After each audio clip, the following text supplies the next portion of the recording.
Hi everyone, I'm Itai. I work at the intersection of architecture and neuroscience through the Conscious Cities movement and through HUME and the Human Metrics Lab. So here's my 5 minutes. Can you see my screen? Yes. Yep. Yeah, okay. Your skin doesn't separate you from the world.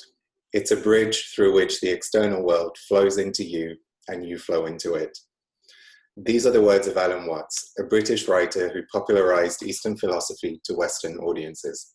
It represents to me the need for society to grasp that we are under a persistent, perceptual illusion of separation between self and surrounding. The illusion, albeit a seemingly comforting one, reduces the complexity of reality to what we believe we can comprehend, and simultaneously robs us of perceiving the interconnected nature of the physical and the metaphysical. The city that helps us overcome this illusion is one that will break the cycle of individualism, one that will illuminate how person, thought, building are all manifestations of the same force, intent. It is through an understanding of intent that we gain a lens into how we shape the city and how, in turn, it shapes us.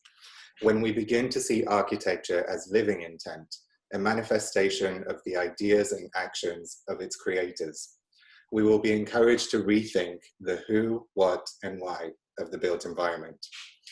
Driven by the illusion of separation, we have used the physical world to impose ownership and power on our surroundings and on one another. But we also see efforts to use design to connect and inspire humanism. When we are able to observe the lack of ourselves in our surroundings, because of the way cities are shaped, because of the way decisions are made, then we will ask, whose intent are we living in? And we can also ask, how did we get here? How did the mound of mistakes grow to such a size that we can barely see beyond it? How did we create cities that segregate and isolate, that keep the poor poor and make the rich richer?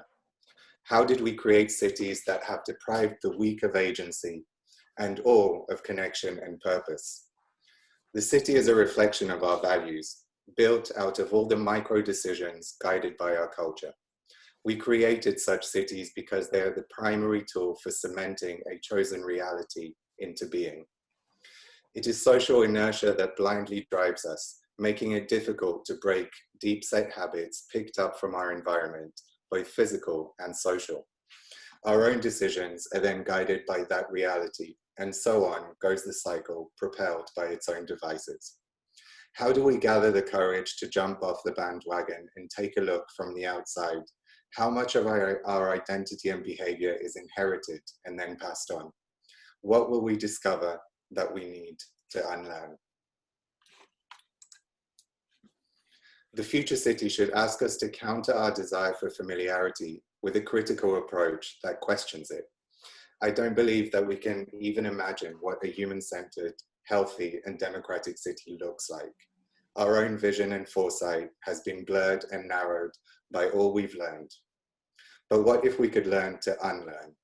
What if we could put into motion a change that begins with the reconsideration of daily decisions, happening everywhere, that collectively navigate us towards the future?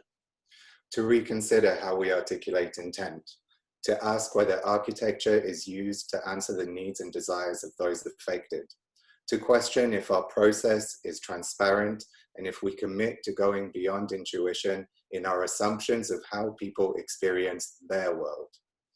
In these decisions that will lead to a future city that can It's these decisions that will lead to a future city that can reshape the rocky foundations our society perches on.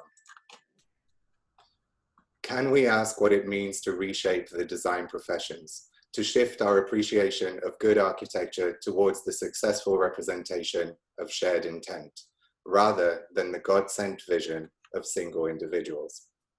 Can we imagine what it means to reshape governance through the adoption of processes that value transparency and accountability? Processes that can make governance immune to the tribalism of politics that ripple through our cities in the material and immaterial outcomes of policy? Can we bring to life the dialogue between person and space and use technology for the purpose of communication rather than imposition? Can we become aware of how we reshape ourselves? That's me. Thank you, Itai. That was beautifully put, as always.